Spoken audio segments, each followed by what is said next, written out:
Assalamualaikum warahmatullahi wabarakatuh. Alhamdulillah, kalimat mulia yang selalu kita ucapkan dari lisan kita kepada satu-satunya pencipta segala sesuatunya, baik di langit, di bumi dan di kedalaman lautan. Dialah Allah, zat yang Maha Esa, zat yang hidup sendiri, zat yang mengerjakan apapun yang Dia inginkan. Tidak ada sekutu baginya dalam segala hal. Dan Dia telah menggantungkan segala nikmat yang Dia berikan kepada kita dengan kalimat Alhamdulillah. Alhamdulillah, mata kita masih bisa menangkap cahaya sehingga melihat, telinga kita masih menangkap suara sehingga mendengar, darah kita masih mengalir di urat-uratnya, otot kita masih melekat pada tulangnya dan tulang masih dikuatkan dengan sumsumnya, serta energi yang tidak terhingga di dalam tubuh kita sehingga kita bisa beraktivitas. Alhamdulillah, air tidak pernah habis walaupun musim kemarau. Mandi, minum, mencuci pakaian, piring yang sudah kita gunakan, juga oksigen yang tidak ada batasnya, hewan-hewan yang ditunggangi, yang dimakan dagingnya, tidak pernah habis populasinya. Dan terlalu banyak nikmat Allah kalau kita ingin merincikannya, sebagaimana Allah berfirman, wa in ta'uddu ni'matallahi la tuhsuha. Kalau kalian ingin menghitung-hitung nikmat Allah, maka kalian tidak akan mampu menghitungnya. Juga kita panjatkan salawat dan taslim kepada Nabi Muhammad SAW, satu-satunya guru, kiai, suri, tauladan setiap orang yang beriman. Siapapun yang mengikutinya pasti akan selamat, hidupnya akan tentram, punya panduan hidup, tahu mana halal dan mana haram. Dan pada saat meninggal, dia akan masuk ke dalam surga. Dan siapapun yang durhaka terhadap risalahnya, pasti hidupnya akan susah, tidak punya panduan hidup. Dan juga pada saat meninggal akan masuk ke dalam api neraka. Allah dan malaikatnya memberikan salam hormat kepada beliau, maka kita juga sebagai orang-orang yang ingin selamat, yang juga mengidolakan Nabi SAW, selalu membacakan kalimat hormat ini. Dan kalau kita gabungkan kedua kalimat, kita akan mengatakan Alhamdulillah, wassalatu wassalamu ala Rasulillah. Teman-teman sekalian, Bapak Ibu, ikhwah akhwat rahimani rahimakumullah, ini pertemuan perdana dalam membahas kitab Mahkota Pengantin. Dan kitab Mahkota Pengantin ini sebenarnya buku yang sangat laris di daerah Timur Tengah, wilayah Timur Tengah, dan selalu jadikan hadiah untuk orang-orang yang baru atau akan melangkah ke rumah tangga. Bahkan tidak jarang juga digunakan untuk orang tua yang ingin mengajarkan kepada anaknya masalah rumah tangga. Karena banyak orang tua yang keliru, dan itu standar hampir di semua lingkungan umat Islam. Mereka ingin anak-anaknya faham masalah rumah tangga dalam hitungan setengah jam atau 1 jam sebelum akad nikah. Sehingga diberikanlah kursus cepat. Bagaimana bisa setengah jam dan 1 jam memberikan bekal kepada anak-anak kita untuk kehidupan dia yang 50-60 tahun ke depan. Itu nggak mungkin. Maka buku yang seperti ini sangat membantu sekali memberikan kepada anak-anak kita remaja membacanya. Tentu buku ini cocok untuk semua kalangan, baik orang yang masih belum menikah atau orang yang sudah menjalankan rumah tangganya. Karena memang rumah tangga ini, teman-teman sekalian, adalah asas daripada masyarakat. Jadi kalau masyarakat itu kita mau tahu dia berhasil atau tidak, masyarakat yang baik, berakhlak, bermoral, ya, punya prestasi-prestasi baik dunia maupun akhirat, baik dari pendidikan, ekonomi, politik, itu karena beranjak daripada rumah tangga yang sehat. Kalau rumah tangganya sehat, dalam lingkungan itu akan mencetak kader-kader masyarakat yang baik. Dan kapan rumah tangga ini kacau, maka akan kacau semuanya. Kalau kita lihat orang-orang yang jadi preman di pinggir jalan sana, mabuk-mabukan, mengganggu orang lain, itu pasti karena rumah tangganya tidak ada pendidikan, tidak ada sesuatu yang bisa mereka ambil. Sehingga mereka hidup di jalanan, mereka cuma mengetahui kekerasan, mengambil haknya orang lain, dan tidak menganggap itu sebuah kesalahan. Karena rumah tangga yang tidak tertata baik. Tapi kalau kita lihat ada orang-orang yang berprestasi di kampus, berpendidikan, berakhlak, mereka sukses dalam usaha-usaha mereka di ekonomi, mereka juga menjadi panduan, ya, panutan di tengah-tengah masyarakat, itu karena rumah tangga yang positif. Jadi ayah ibunya telah mendidiknya dengan cara yang baik. Jadi memang membahas masalah rumah tangga ini adalah satu hal yang sangat dipedulikan dalam Islam. Islam sangat peduli karena memang Allah Subhanahu wa Ta'ala sudah tahu masyarakat yang besar itu akan lahir dari komunitas rumah tangga yang ada sebagai sub-sub masyarakat itu, cabang-cabang masyarakat itu. Makanya dalam Islam kita tahu Islam sangat peduli dengan masalah bagaimana memilih pasangan, bagaimana kriterianya, gitu ya. Kemudian kita juga tahu dalam masalah rumah tangga ada hak dan kewajiban. Kemudian kita tahu juga nanti bagaimana cara mendidik anak, bagaimana perilaku orang tua terhadap anak, apa haknya anak-anak itu, dan haknya anak-anak terhadap orang tuanya. Kita tahu ada bakti dengan orang tua. Jadi ditata sedemikian rupa sebenarnya. Kalau seandainya setiap muslim menjalankan seperti apa yang telah diwahyukan, mereka akan tentram sebenarnya. Dan mereka akan mendapatkan apa yang dijanjikan oleh Allah, rumah tangga yang mawaddah, sakinah dan rahmah. Pasti penuh dengan tentram, ketenangan jiwa, bisa juga akan masuk ke masalah cinta, kasih sayang, itu akan ada. Karena dasarnya memang mereka menjadikan wahyu sebagai tolok ukurnya. Kalau orang menikah asal menikah saja, dia tidak jadikan itu sebagai perintah agama, maka kita akan temukan orang ini mungkin hanya karena teman-temannya yang suruh, mungkin karena orang tuanya, mungkin karena orang di sekitarnya semua sudah menikah. Maka dia hanya sekedar menjalankan begitu saja. Ibaratnya seperti orang yang mau kerja di satu perusahaan, dia nggak tahu kenapa dia kerja di situ, apa jenis pekerjaannya, berapa gajinya, gitu kan? Dia tidak tahu semua, dia cuma terjun bebas. Maka kita akan temukan orang seperti ini akan terkagetkan nanti pada saat masuk ke perusahaan tadi. Oh ternyata dia bidangnya misalnya IT, kemudian dia masuk ternyata ini lain bidangnya. Mungkin dia masuk ke pertukangan, mungkin dia masuk kepada pekerjaan yang bukan bidangnya. Maka dia akan kaget, susah untuk adaptasi waktu, susah untuk mengatur dan menata pekerjaannya nanti. Dia harus adaptasi yang sangat besar, dan juga ya mungkin hasil yang dia inginkan tidak akan seimbang, ya, karena memang bukan bidangnya dia. Maka akan terjadi hal-hal yang negatif. Orang yang seperti ini tidak akan kelihatan hidupnya stabil, ya. Makanya penting sekali untuk membahas masalah rumah tangga ini. Dan saya bukan menggurui, tapi saya sedang membedah buku ini, dan saya pun menjalankan sunnah Nabi SAW. Ad-dinun nasihah, agama ini adalah nasihat, memang harus saling menasihati, gitu. Baik orang yang belum berumah tangga atau orang yang sudah berumah tangga. Dan buku ini sebenarnya diberikan judul oleh penulis Tuhfatul Arusain. Jadi ada dua buku yang hampir mirip judulnya, ada Tuhfatul Arus, ya, ada juga Tuhfatul Arusain. Jadi buku yang dulu, yang lama sekali, buku klasik namanya Tuhfatul Arus, ya. Ini seperti mahkota untuk pengantin satu sisi saja, gitu kan. Tapi penulis ini dari Mesir kebetulan membuat dua. Jadi mahkota untuk kedua pengantin, dan ditulis di sini bingkisan istimewa untuk suami istri, ya. Dikatakan buku ini menghindari penjelasan yang malu-malu sekaligus mendobrak wilayah yang sering difahami tabu ketika membahas persoalan rumah tangga. Pada mulanya adalah sebuah keterus terangan. Buku ini mengalir jauh dengan kupasan yang lincah, renyah, dan komunikatif. Jadi nanti di sini akan banyak sekali bahasan-bahasan yang mungkin memang kelihatannya tabu, tapi ya harus dibahas. Karena kalau tidak maka umat ini akan sesat, tidak akan dapat panduan. Dan setiap kali Bapak Ibu membaca buku atau membeli buku, saran saya sebelum ditaruh di rak buku, dibuka dulu plastiknya, gitu ya. Loh iya, serius. Karena banyak orang beli buku, plastiknya nggak dibuka, langsung ditaruh di rak. Akhirnya dia double beli bukunya. Dia lupa kalau pernah dia beli, gitu kan. Kemudian cara saya mendidik mahasiswa saya kalau di kampus, saya mengatakan, buka bungkusnya, kemudian baca daftar isi. Paling pertama, cari dari daftar isi itu subjudul yang paling menggelitik kita. Apa nih kira-kira judulnya? Nah ini, tandain dengan stabilo atau tandain dengan pulpen, gitu kan. Kemudian sebelum taruh di rak 5-10 menit saja coba baca itu. Baca yang sedang menggelitik kita itu. Nanti 5-10 menit yang kita baca itu lalu kita taruh di rak akan mendorong kita untuk kembali membaca bukunya, dan akan habis buku itu dibaca. Kalau tidak maka sulit, gitu. Apalagi orang kalau membeli buku yang tebal, mungkin seperti ini semi tebal, ada yang lebih tebal lagi ya. Yang kita bahas di sini juga saya membahas hari Senin ada Minhajul Muslim yang sangat tebal.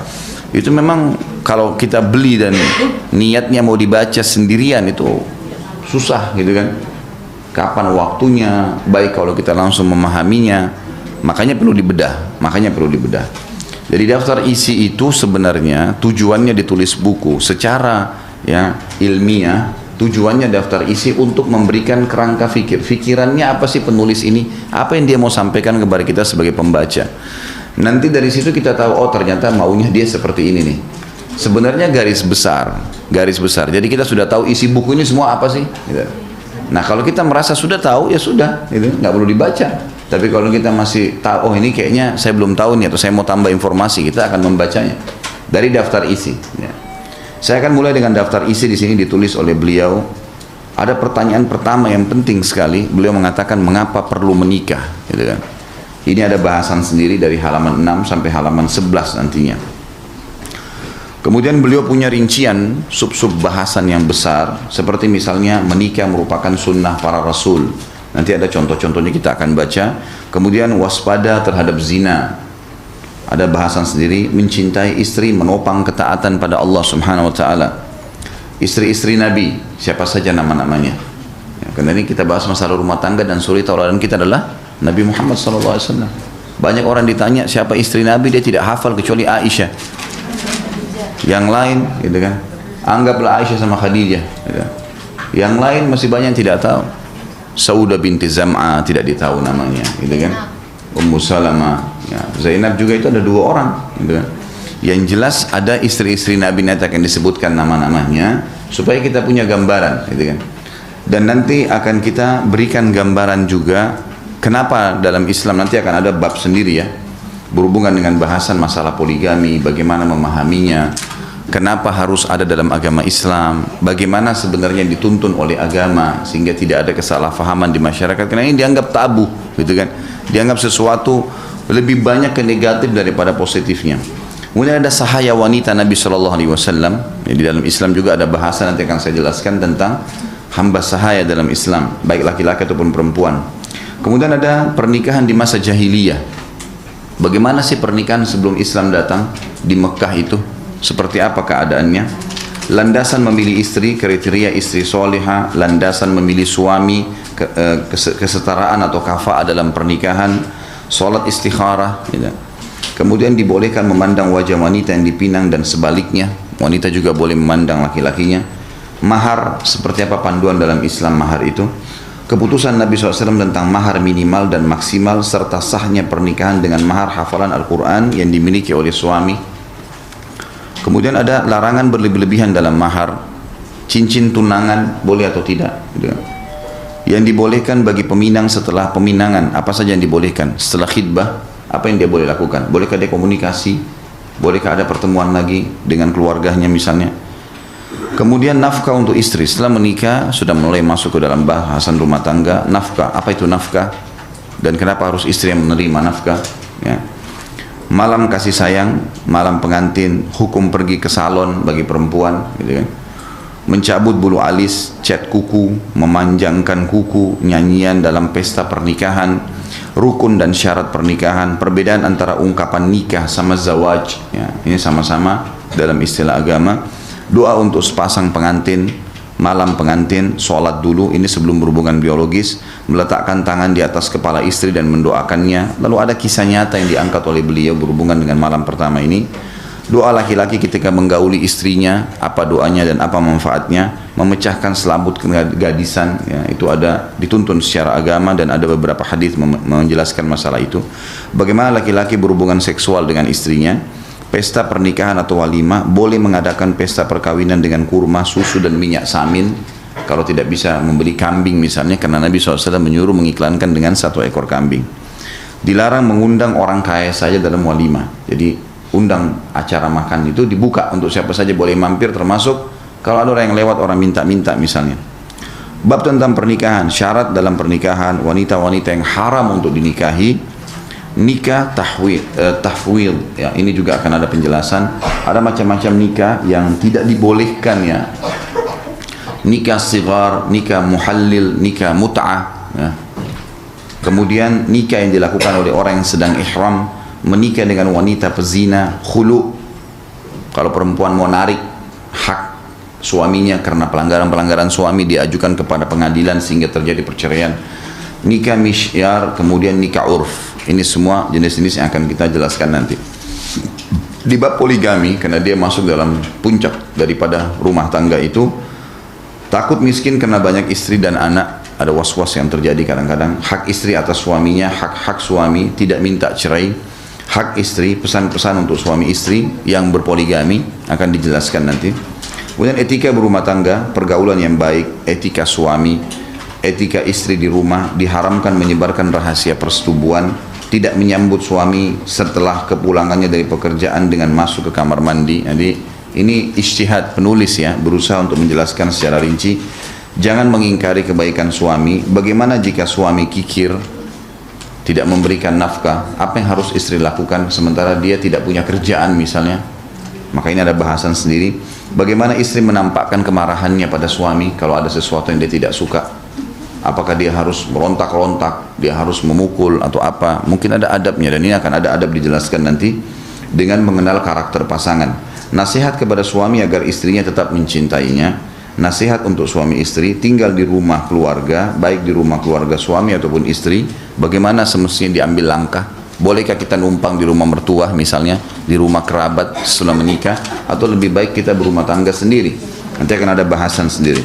Kriteria pria dambaan wanita, kemudian cara mengetahui pria idaman, apakah ada yang disebut dengan istri meranah ya? Adakah suami yang meranah? Perbedaan antara zauja dengan mar'ah. Zauja istri, mar'ah ini umumnya wanita gitu. Kemudian ada bab nanti halaman 211, ini khusus masalah hubungan biologis, tapi ini maaf, ini saya tidak rincikan. Ini nanti akan Anda baca sendiri di bukunya, karena ini memang ijtihad dari penulis. Karena kaidah dalam biologis di Islam itu yang dilarang saja yang dijauhi, yaitu meletakkan kemaluan laki-laki di dubur istrinya atau di kemaluan pada saat haid dan nifas. Maka selain daripada itu dihalalkan. Oleh karena itu penulis di halaman 211 sampai di halaman 260 kurang lebih ya 267 itu semuanya ada gambaran-gambaran ijtihad beliau masalah hubungan biologis. Apa saja yang dibolehkan dalam agama Islam. Kemudian pengalaman-pengalaman beliau yang diambil dari buku-buku klasik dan buku-buku modern yang kemudian dia menjelaskan bagaimana melakukan biologis itu. Kemudian ada di halaman 269 ada hukum istimna atau onani yang haram bagi suami kalau melakukan sendiri, tapi kalau istrinya melakukan itu maka itu dibolehkan. Yang halal bagi suami istri pada saat istri sedang haid, kafarah atau denda bagi yang menggauli istrinya saat haid dan nifas. Mensucikan diri dari haid, bagaimana caranya? Hukum khitan bagi wanita, hukum azal dari istri. Azal itu mengeluarkan sperma di luar kemaluan. Kalau kita sekarang menggunakan juga ya apa namanya KB, program KB itu bagaimana dalam Islam hukumnya? Hukum memakai alat kontrasepsi, kemudian hukum menggauli istri yang sedang menyusui, boleh atau tidak? Nanti kita lihat bagaimana dalil-dalilnya. Mengatasi kebiasaan onani yang buruk kalau laki-laki itu belum menikah. Batas usia tertentu untuk melakukan aktivitas seksual, faktor pemicu syahwat yang menguatkan kemampuan seksual. Kemudian beliau coba memberikan juga makanan-makanan menurut penulis dan minuman yang bisa membantu untuk membangkitkan syahwat antara suami istri itu sendiri. Terakhir yang sangat menarik sebenarnya dalam buku ini, karena saya bisa katakan buku ini lengkap karena beliau membahas ada satu bahaya sekali penyakit dalam rumah tangga yang banyak menjadi penyebab cerainya suami istri tapi orang tidak sadar, yaitu sihir ya. Jadi banyak orang rusak rumah tangganya karena sihir orang lain. Mungkin karena orang yang pernah interaksi sama dia yang suka kemudian melakukan aktivitas sihir ini. Nanti akan dijelaskan dalil-dalil bahwasanya jin bisa merasuki tubuh manusia, berbagai macam sihir, bagaimana penyihir bekerja, diberikan gambaran-gambarannya, cara menyembuhkan orang yang terkena sihir, ayat-ayat pembebas sihir, ayat-ayat pengobatan, kesalahan yang dilakukan sebagian orang yang mengobati. Kemudian pencegahan dari dari ayat-ayat Al-Quran yang bisa digunakan agar sihir itu hilang atau pencegahannya, petunjuk Nabi SAW untuk menolak sihir dan kesurupan, dan akhirnya terakhir preventif secara umum. Jadi ada kesimpulan secara umum, kurang lebih seperti itu. Jadi ini daftar isi, inilah isi buku itu, gitu kan. Nah, dengan membaca daftar isi seperti ini, teman-teman akan mendapatkan gambaran, oh ternyata buku ini isinya ini. Apapun di antara judul-judul yang ada menggelitik, menarik buat kita, ditandai, baca, gitu kan. Kalau ada sesuatu yang tidak jelas nanti bisa ditanyakan di pertemuan kita tentunya. Baik, setiap buku, setiap tulisan ilmiah juga dibutuhkan muqaddimah namanya, pendahuluan kalau bahasa Indonesia. Pendahuluan ini juga sama, dia sebenarnya kalau tadi daftar isi memberikan seluruh bahasan apa yang akan dibahas, tapi judul-judulnya saja, jadi orang bisa tahu. Kalau muqaddimah ini harus penulis bisa menulis kesimpulan dari satu buku ini. Apa alasannya dia menulis, apa saja yang dia ingin sampaikan di dalam buku itu. Jadi kalau ada di antara teman-teman yang mau menulis buku, maka dalam pendahuluan di awal pembukaan buku itu harus dia faham, gitu kan? Bagaimana orang kalau baca mukaddimahnya sudah faham isi bukunya, gitu. Seperti itu maksudnya. Dan biasanya secara ilmiah kalau orang menulis 10 lembar kertas, gitu kan? Biasanya 10 sampai 20 lembar kertas itu minimal mukaddimahnya 1 lembar, minimal. Per 20, per 10, per 20 itu 1 lembar. Jadi kalau dia tulis sampai 100 lembar, idealnya sebenarnya memang 10 lembar tuh. Idealnya 5 sampai 10 lembar itu harus mukaddimah. Karena ini menjelaskan apa sebenarnya yang sedang dia bahas. Kita pun kalau malas membaca buku dulu, lagi waktunya sempit, maka kita bisa membaca mukaddimah, baca pendahuluannya. Itu sudah memberikan wacana kepada kita apa yang sedang dibahas oleh penulis tentunya. Tentu lembaran pertama di halaman 1, kalau teman-teman pegang bukunya, di halaman 1 ini sebenarnya masih tahmid dan salawat yang disampaikan oleh beliau. Saya akan mulai masuk menjelaskan dulu, atau kita akan baca apa sih yang ingin disampaikan oleh penulis ini dalam bukunya, gitu. Kita mulai di halaman 2, di paragraf yang kedua, ya. Mulai di situ, di hadapan Anda, akhi fillah. Sudah lihat yang pegang buku? Di hadapan Anda, akhi fillah, sebuah buku yang berisi kata-kata ringkas untuk menjelaskan jalan yang disyariatkan Allah Subhanahu wa taala untuk memelihara nasab, jalur keturunan. Dari kita ini Allah SWT ciptakan laki-laki dan perempuan, memang Allah sudah atur untuk saling menyatu, untuk berkembang biaknya manusia. Nggak ada cara lain.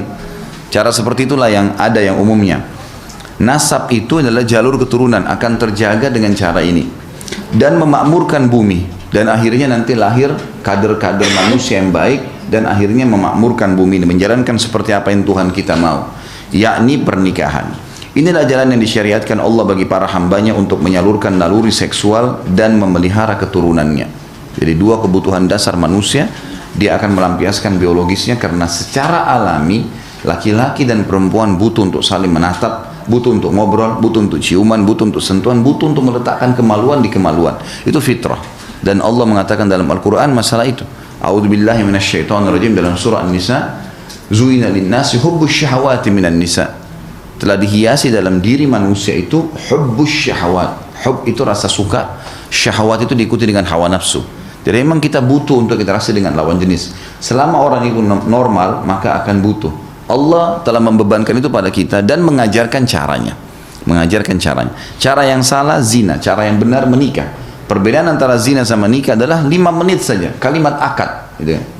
Karena orang kalau zina, dia lampiaskan biologisnya, tapi subhanallah, zina haram. Semua yang haram itu pasti akan dimulai dengan ketakutan, kekhawatiran, dan diakhiri dengan penyesalan. Semua begitu. Ketakutan, dia masuk ke hotel pun dia ketakutan dan diketahuan orang. Dia kalau jalan ketakutan, tidak ada ketenangan. Secara medis pun, ini seksual yang tidak sehat, gitu kan. Kalau dia menikah, kalau misalnya pasangannya hamil karena zina, maka dua-duanya akan malu, keluarganya malu, namanya rusak di masyarakat, orang tahu ini pezina. Dan ya, anak yang lahir nggak jelas statusnya, karena anak zina tidak boleh dinisbatkan kepada pemilik sperma, nggak ada penisbatan nama, walaupun dia pemilik sperma. Jadi kalau misalnya ada seorang wanita hamil, dihamili oleh seorang laki-laki, lalu mereka menikah, tapi hamil di luar nikah, maka anak itu nggak boleh disebutkan kepada pemilik sperma. Itu hukum syar'i, semua mazhab sepakat masalah ini. Karena ada zina, dan tidak ada hukum waris di antara mereka. Nggak ada hukum waris. Kalau dia anak perempuan nggak boleh jadi walinya kalau menikah. Hukum syar'i begitu. Kalau nikah, kalau dia nikah itu hanya kalimat akad ya. Wali perempuan datang, kemudian datang 2 saksi, gitu kan? Ada maharnya, 5 menit. Acara ini subhanallah, kita tidak bicara acara undang makannya orang-orang, kita bicara masalah akad nikahnya. Pada saat si wali mengatakan saya nikahkan kamu sama anak saya si fulana binti fulana dengan mas kawin ini, laki-lakinya mengatakan saya terima nikahnya walaupun gugup sah, gitu. Loh iya, karena di Indonesia kan orang gugup disuruh ulangi, gitu. Cadel sedikit disuruh ulangi, bagaimana dia dipaksa? Nggak mungkin. Dan kalaupun dia mengatakan saya terima saja, sudah cukup. Kalau dia bilang, karena si ayah tadi perempuan sudah katakan, saya nikahkan kamu sama anak saya si fulana binti fulana, kan sudah diulang-ulangin semua. Dengan mas kawin ini sudah selesai, dia tinggal mengatakan saya terima, sah. Kalau dia mengatakan saya terima nikahnya fulana binti fulana dengan mas kawin, itu pelengkap saja. Setelah itu, orang semua tahu akan terjadi hubungan biologis, gitu kan. Coba pada saat mereka lakukan biologis, dua-duanya dalam kondisi tenang, gembira, kan gitu. Tahu ini tidak ada sesuatu yang aib bagi mereka. Mereka lakukan dimulai dengan ketenangan dan cinta, diakhiri tentu dengan kenikmatan. Dan kalau si perempuan hamil, apa yang terjadi? Dua-duanya senang, keluarganya senang, namanya harum di masyarakat, dan anak yang lahir jelas statusnya. Ada penisbatan nama dan juga ada yang. Lalu kenapa orang harus memilih zina, gitu kan? Kenapa nggak menikah? Tentu ada beberapa faktor-faktor yang membuat orang jauh dari masalah pernikahan. Saya di buku ini saya tidak lihat ada bahasan, tapi saya sebutkan secara global. Seperti misalnya karena kejahilan, tidak faham kalau pernikahan adalah perintah agama, dan pernikahan itu Bapak Ibu sekalian adalah ibadah yang paling besar pahalanya. Karena jeda waktunya panjang, gitu kan? Jadi dari awal akad nikah sampai kita meninggal, bahkan kalau punya keturunan itu terus-menerus jadi amal jariah, ibadah terus tuh. Seorang suami selama berstatus suami dan dia menjalankan kewajibannya memberikan nafkah, menyiapkan tempat tinggal, selama istrinya tinggal di tempat itu walaupun kontrak, setiap hari pahalanya terus, makanan, minuman yang dimakan terus, panduan dinasehatin. Istri juga begitu, mengelola makanan, mengelola minuman, mencuci baju, membersihkan rumah, ini pahala terus nih. Anak lahir, perempuan yang hamil, kemudian dia seperti pahala jihad kalau hamil, melahirkan anak, diurus anaknya, disusuin, dididik, ini jadi amal jariah nih. Akan ada hukum timbal balik karena dia melahirkan anak itu, maka ada bakti dari anak-anak itu kan, terus berjalan nih. Jadi kata ulama, rumah tangga memang itu luar biasa, sumber pahala yang sangat besar. Banyaknya orang tidak segera menikah karena kejahilannya terhadap hal ini. Dia tidak tangkap ini adalah sebuah ibadah, gitu.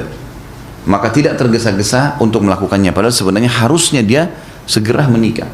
Yang kedua adalah faktor orang tidak mau menikah itu karena selain kejahilan tadi, karena kesibukan duniawi yang membuat dia lalai dari ibadah. Seperti misal ada banyak mahasiswa yang mengeluh dengan saya, laki-laki tentunya, saya katakan mahasiswa, mahasiswinya belum pernah ada yang sampaikan ke saya di SMS, tapi kalau mahasiswa itu sering bilang sama saya, Ustaz, saya tingkat 1 kuliah, saya terganggu, ya.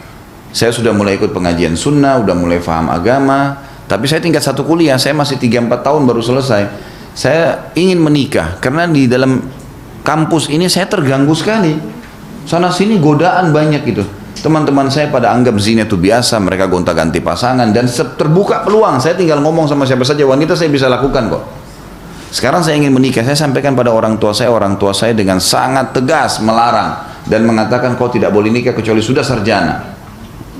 Ini orang tua yang egois nih, gitu kan? Bagaimana caranya? Dia sih ada pelampiasannya, ada pasangannya, anaknya gimana? Nggak boleh, kan itu? Oh, iya benar. Sebab ada anak-anak nanti, ada mungkin kalau teman-teman nanti kalau punya anak sudah mulai besar, nanti akan Anda lihat rasa ada anak-anak yang bisa ngontrol syahwatnya, bisa sampai sarjana, dia luar biasa, sampai sarjana, sampai kerja bisa ngontrol diri, itu lain, ada. Tapi nggak semua begitu. Umumnya manusia ada yang tidak bisa, bergejolak. Kalau ada anak yang sudah mulai membangkang, anak perempuan bangkang, orang tuanya lihat pasti di belakangnya ada laki-laki tuh. Kalau ada perempuan yang sudah bangkang itu ada laki-laki. Kalau laki-laki sudah mulai kurang ajar sama orang tua, ada perempuan di belakangnya. Subhanallah. Karena ini memang sudah begitu. Fitnah yang paling besar bagi laki-laki perempuan, fitnah perempuan adalah laki-laki, gitu kan? Maka jangan sampai kesibukan dunia membuat orang sampai menunda pernikahan, tidak bisa. Sampai saya pernah bahasakan ke jemaah pengajian saya, lebih baik Bapak Ibu sekalian kalau kita punya anak, kalau kita lihat anak ini sudah membutuhkan pasangan hidup, artinya sudah mulai kelihatan dari tatapan matanya, gerak-geriknya, jangan ditunda pernikahannya, nikahkan, carikan orang baik-baik, nikahkan. Lebih baik kita tambah 1 piring makanan di atas meja kita untuk anak mantu yang juga jadi mahram. Kalau anak mantu laki-laki jadi mahram istri saya, kalau anak mantu perempuan jadi mahram buat saya, gitu kan? Datangin 1 piring tapi anak kita akan aman. Itu jauh lebih baik. Bagaimana banyak orang di Indonesia ini dan di Jakarta banyak fakta seperti itu, dia membiarkan anaknya gonta-ganti pacar, bahkan sebuah kebanggaan bagi dia. Baiklah nak, mana pacarmu si fulan? Oh sudah putus. Baik, mana yang lain? Cari yang lain. Disuruh cari, datang ke rumah, diizinkan malam minggu keluar bersama-sama. Kira-kira kalau keluar bersama-sama ke tempat gelap, ke tempat dingin, di bioskop, nggak terjadi perzinahan? Gimana cara orang tuanya nggak tanggung jawab nih? Dia lebih ridho anaknya melakukan perbuatan tersebut daripada dinikahkan. Subhanallah. Nah ini karena masalah faktor duniawi nih. Kadang-kadang sudah sarjana, cari kerja dulu nak, begini dulu nak, dan seterusnya. Maka ini biasanya penyebab daripada tertundanya pernikahan. Padahal pernikahan adalah sunnah Nabi SAW. Nanti kan kita lihat banyak contoh bagaimana para sahabat tidak ada urusannya dengan ijazah nih. Pada saat mereka sudah ba'ah itu seperti sabda Nabi SAW, wahai anak-anak muda ini dari mulai balik sampai 40 tahun. Maaf yang sudah lebih 40 tahun ya. Jadi ini memang dimasuk kategorikan istilah syabab. Kata Nabi SAW, ya ma'syar syabab, wahai anak-anak muda, dari mulai balik sampai 40 tahun, laki-laki perempuan sama. Masih dikategorikan orang yang diperintahkan Nabi SAW. Man istata'a minkumul ba'ah, ya. Kata Nabi SAW, ya ma'syar syabab, wahai anak-anak muda, mulai balik sampai 40 tahun. Man istata'a minkumul ba'ah. Ba'a ini siapa yang mampu ba'a. Ba'a kata ulama bukan mampu finansial, kaya raya, bukan sudah jadi pintar, bukan. Tapi dia si laki-laki siap mau bekerja mencari nafkah buat istrinya. Si perempuan siap mengandung anak dari suaminya. Itu ba'a namanya.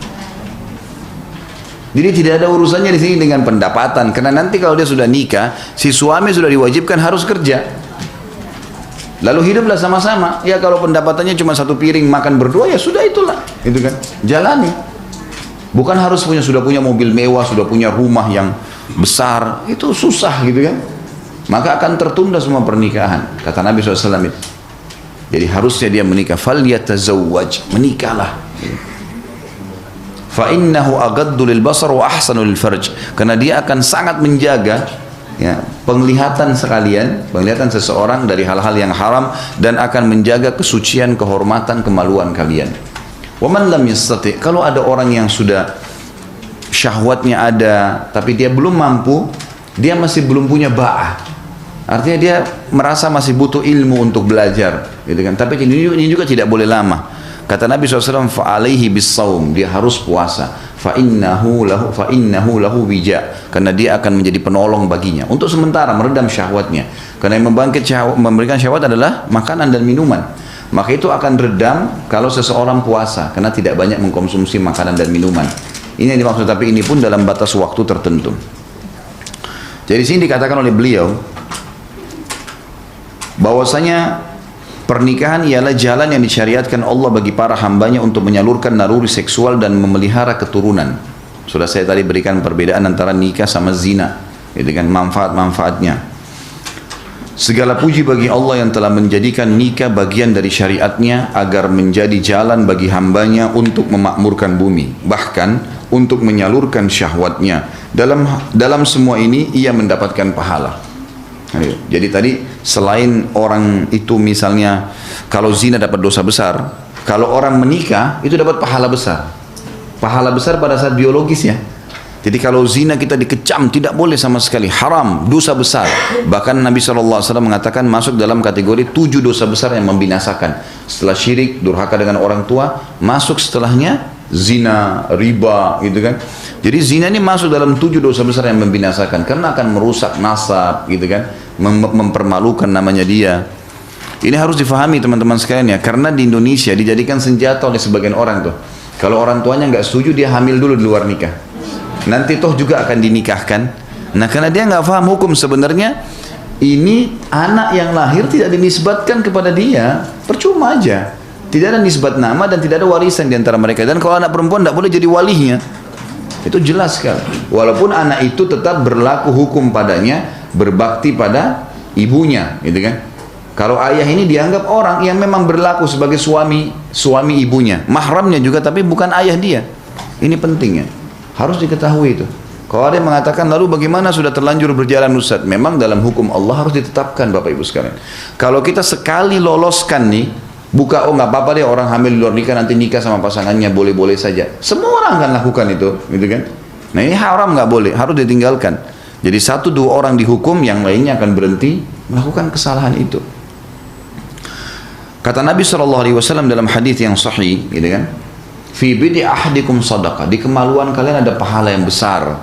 Para sahabat penasaran mengatakan, ayati ahaduna ahlahu walahu fihi ajr ya Rasulullah. Kalau kami menggauli istri kami, mendapatkan kenikmatan, wahai Rasulnya Allah, kami dapat pahala, sudah dapat kenikmatan, dapat pahala lagi. Kata Nabi SAW, ara'aitum law wada'tumuhu fil haram alakumul wizr. Tidakkah kalian lihat kalau kalian letakkan kemaluan kalian pada yang haram, kalian dapat dosa? Maka kata sahabat, bala ya Rasulullah. Iya ya Rasulullah, kami dosa besar, zina. Kata Nabi SAW, wa kadzalika fil halal. Begitu juga kalau dia letakkan kemaluannya pada yang halal. Sampai Abdullah bin Umar radhiyallahu anhuma itu kalau beliau habis buka puasa, beliau makan kurma sama air, kemudian beliau sholat maghrib, pulang langsung berhubungan biologis sama istrinya. Karena beliau mengetahui itu perintah agama dan bisa meredam masalah dia di luar rumah, gitu kan. Ini akan lebih jauh kita jelaskan nanti. Tentu yang sudah menikah silakan praktekin ya. Nikah adalah ketentraman, ya, ketentraman jiwa, ladang Islam, ladang pahala maksudnya. Memelihara anggota badan, ya. Karena orang kalau sudah menikah, pelampiasan biologisnya ada, si laki-laki makanannya siap, si perempuan punya tempat naungan rumah, akan menjaga kesehatan badan, jalan kesucian, terhormat, kesenangan hidup sekaligus salah satu tanda kekuasaan Allah Subhanahu wa taala sebagaimana Allah berfirman dalam surah Ar-Rum ayat 21. A'udzubillahi minasyaitonirrajim wa min ayatihi an khalaqa lakum min anfusikum azwajan litaskunu ilaiha wa ja'ala bainakum mawaddatan wa rahmah inna fi dzalika laayatin liqaumin yatafakkarun. Dan di antara tanda-tanda kekuasaannya ialah dia menciptakan untukmu istri-istri dari jenismu sendiri. Jadi di sini nanti akan kita jelaskan juga definisi pernikahan. Kita hanya boleh menikah dengan lawan jenis laki-laki dan perempuan dan dari anak Adam. Harus dari manusia, nggak boleh nikah sama jin, nggak boleh melampiaskan. Ya ada dukun kan begitu ya. Dukun-dukun itu banyak yang sampai tua, ya seperti apa namanya nenek-nenek sudah sampai tua ndak nikah. Ada laki-laki dukun itu tidak menikah karena ada juga syarat daripada syaitan yang bekerja sama untuk menikah dengan mereka. Ada juga orang yang karena sudah tiap hari berzina, jenuh dengan manusia, pelampiasan biologisnya kepada hewan misalnya, kayak di Eropa, di Amerika, ada terjadi kan? Kebanyakan mereka yang memelihara, hewan anjing itu mereka melampiaskan biologisnya dengan hewan tersebut. Maka Allah sebutkan itu ya, dalam Al-Quran. Agar kamu, untuk apa dijadikan jadi jenis kalian sendiri dari manusia dan lawan jenis laki-laki dan perempuan, agar kamu cenderung dan merasa tentram kepadanya. Dan dijadikanlah di antaramu rasa kasih sayang, rasa kasih dan sayang. Sesungguhnya pada yang demikian itu benar-benar terdapat tanda-tanda bagi kaum yang mau berfikir. Ini adalah kata-kata yang saya bisikan di telinga setiap pemuda dan gadis yang ingin membangun keluarga Islami yang bahagia. Kata-kata yang diambil dari kitab Robnya Allah Subhanahu Wa Taala dan sunnah Rasulnya Muhammad SAW sebagai metode dan jalan dalam hidupnya, terutama kepada kedua pengantin yang mengawali bahtera kehidupan yang untuk berlayar menuju ke akhirat. Jadi ini ditujukan kepada pemuda dengan pembicaraan yang tepat untuknya. Ada juga sedikit kultum saya di YouTube itu, ada judulnya Jalan Tol Menuju ke Surga. Coba didengar deh.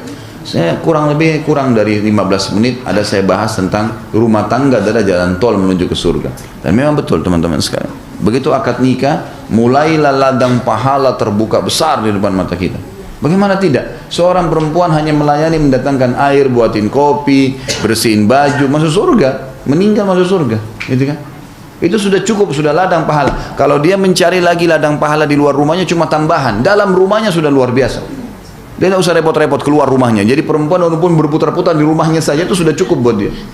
Loh ya, kata Nabi SAW, wanita manapun yang menjaga 5 waktu sholatnya tidak dihubungkan dengan sholat sunnah.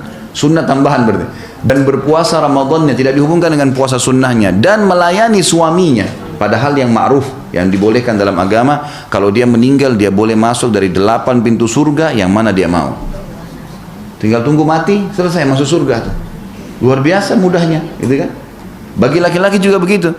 Dia tinggal sibukkan, kata Nabi SAW, dinar yang engkau infakkan di jalan Allah, dinar jihad ya, dinar yang engkau infakkan untuk membebaskan budak, dinar yang engkau berikan kepada fakir miskin, dan dinar yang engkau berikan kepada istri anakmu jauh lebih besar pahalanya. Dia nggak usah repot-repot sedekah di sana sini. Dia kasih kepada keluarganya. Tentu dia juga punya hak untuk memberikan ke orang tuanya, kepada kerabatnya. Iya. Tapi di sini di dalam rumahnya sudah ada lahan yang luar biasa gitu. Jadi sebenarnya itu sangat penting untuk difahamin. Ini yang dikatakan oleh penulis tadi tentang bagaimana setiap pemuda laki-laki dan pemudi perempuan, muslim dan muslimah itu memahami tentang rumah tangga ini sangat penting dalam kehidupan mereka. Ada pepatah bahasa Arab tentu diterjemahkan di sini, air berbau busuk berawal dari busuknya tanah, kebusukan kaum berawal dari kebusukan nikahnya. Jadi bahasa Arab mengatakan begitu. Jadi kalau ada bau, ada air yang bau, itu ternyata karena memang sumbernya di bawah tanah itu ada yang bau, gitu kan? Seperti itulah. Nah, masyarakat yang rusak berawal dari pernikahan yang rusak. Ini pergaulan biologis yang salah. Dikatakan oleh penulis, saya membagi buku ini menjadi dua bagian. Pada bagian pertama saya coba menjelaskan kepada setiap pemuda yang sudah siap untuk menikah, apakah jalan yang wajib ia tempuh saat memilih istri di masa depan. Juga untuk setiap gadis yang dipinang oleh suami di masa depan, apakah ukuran yang diletakkan Islam dalam memilih suami. Ini adalah langkah paling penting bagi laki-laki dan wanita dalam kehidupannya. Ini adalah bahtera yang akan dikendarai oleh laki-laki dan wanita dalam mengarungi lautan kehidupan yang bergelombang. Karena itu masing-masing hendaklah memperhatikan calon pasangannya. Jadi ini penting sekali dari awal. Sampai sebagian ulama kejiwaan ya, namanya ilmu tarbiyah, itu mengatakan termasuk haknya anak adalah memilih pasangan yang benar dari awal. Karena ada hadis yang berbunyi takhayyaru linutafikum, pilih tempat kalian meletakkan bibit kalian. Diperintahkan begini, nggak boleh sembarangan. Karena kalau laki-laki sembarangan meletakkan spermanya pada rahim seorang wanita, setetes saja sudah cukup membuat ada anak hamil, gitu kan. Kalau perempuan ini tidak benar, akhlaknya tidak benar, pezina kah, sudah cukup untuk membuat itu tetap jadi ibunya selamanya, anaknya, ibunya si anak tuh.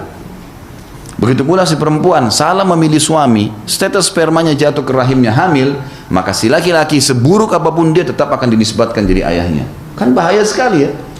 Jadi salah milih pasangan, salah semua ke depan nih, bahaya sekali. Kayak nggak boleh sembarangan gitu. Ini yang beliau tekankan masalah itu. Kemudian langkah-langkah apakah yang diletak, jadi nanti akan dirincikan oleh beliau seperti apa sih memilih, cara memilihnya seperti apa, laki-laki memilih perempuan yang bagaimana, perempuan memilih laki-laki yang bagaimana. Kemudian langkah-langkah apakah yang diletakkan Islam untuk meminang dan menikah, bagaimana cara pernikahan Islami, bagaimana cara konsep ta'aruf, saya mau tahu nih perempuan bagaimana, saya mau tahu nih laki-laki bagaimana, bagaimana caranya, gitu kan. Maka ada metode yang diajarkan dalam Islam, ada metode. Jadi bukan dengan berpacaran. Saya pernah ditanya, Ustaz hukumnya pacaran bagaimana? Saya bilang boleh, halal, tapi setelah akad nikah.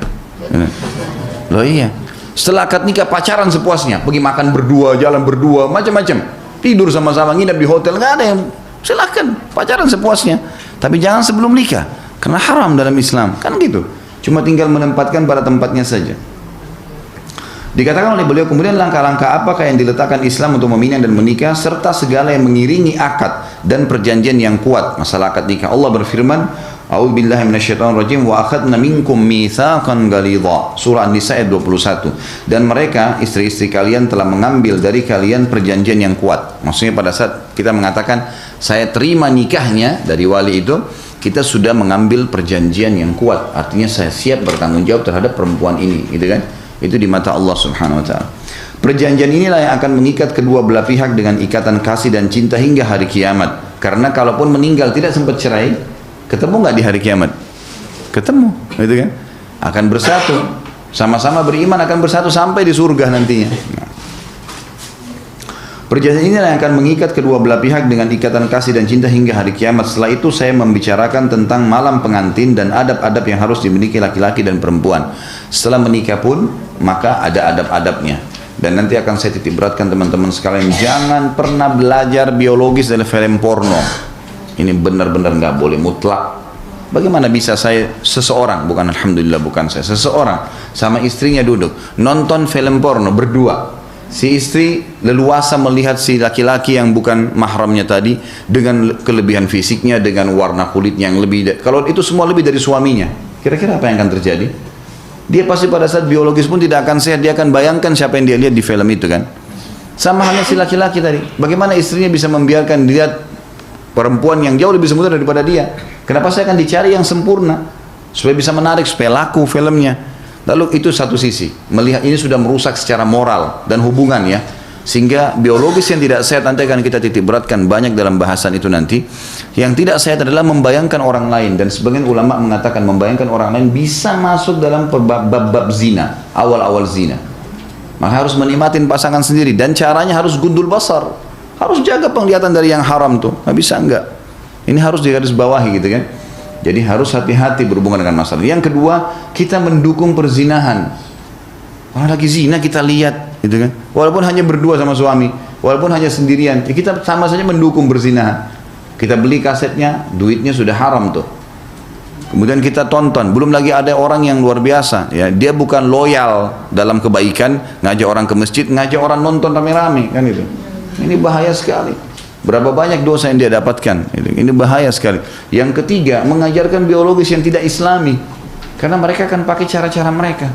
Najis lah, kotor lah, dari dubur lah, dan seterusnya. Ini semua haram dalam agama Islam. Dan ulama mengatakan kesimpulannya, biologis teman-teman sekalian adalah sesuatu yang alami, sebagaimana seseorang tahu ini makanan masuk melalui mulut saya, bukan di kuping, bukan di mata. Orang sudah tahu secara alami, biar tidak. Anak kecil, anak saya 2 tahun, saya kasih makanan, dia masuk di mulutnya tuh, padahal dia belum bisa ngomong gitu kan. Tahu dia, tahu mata melihat, kalau ditutup dia nggak bisa melihat, tahu telinga mendengar, tidak bisa yang lain. Sebagaimana juga biologis begitu.